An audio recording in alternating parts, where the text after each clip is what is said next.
Okay, I understand where you're getting at. The idea that ethics or morality is supposed to be a shared idea, a collaboration. And how can you have a collaboration if you're just threatening people? But I think what you're not thinking through is the fact that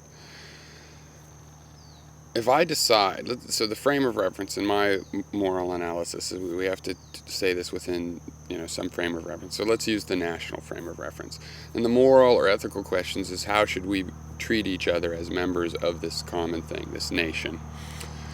But a part of a morality is what are you going to do to people that don't respect your common morality? So in this group, in this nation, let's say you have a 75% agreement on some moral issue. Part of that agreement has to be, well, what are you going to do to people that don't agree with that? Because not everybody is going to cooperate, okay? And so you have to have, some method of how are we going to deal with this? Because the morality assumes we're all going to have the same way of treating each other. That's what's going to make it fair. So if people opt out of that system, we have to decide what we're going to do. If somebody else's direct actions or actions directly affect me, then of course I have some say about whether those actions should be allowed or not. And of course it comes down to threat, because ultimately, if you don't share the morality, then it's going to be us versus them. We're going to have to come to some agreement in the actual real world that we can't, come up on principle. So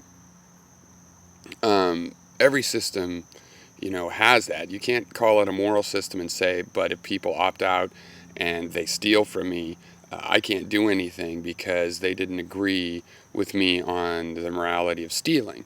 I mean, part of my morality of stealing is that we should not steal from each other, and if people are going to violate that, then they're going to be held to the ramifications of that. And, in a legal system, that means they're going to be arrested. So, I don't know what other way you would construct such a system, or what else you would expect. People are telling you the kinds of behavior they expect, the ways they expect to be treated.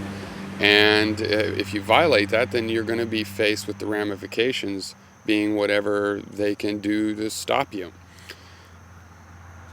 It may feel like it's threatening, but at least they have told you what their expectations are. At least you are being threatened in a clear way before your actions, not after your actions. And again, what other way would you expect to be able to support an individual right? I don't have to. I don't have to acknowledge your view if your view is that stealing from me is fine. Well, I may have to acknowledge it, but I do not have to support it.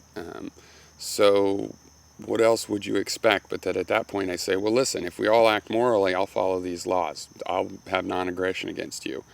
But if you fail to act morally, why would I still have to keep that part of the agreement? All bets are off. You've decided, no, it's not worth it to you to find some common agreement with us, and you're just going to opt out. I believe that in principle, but in practice, if you're going to opt out of the responsibilities, then you opt out of the benefits.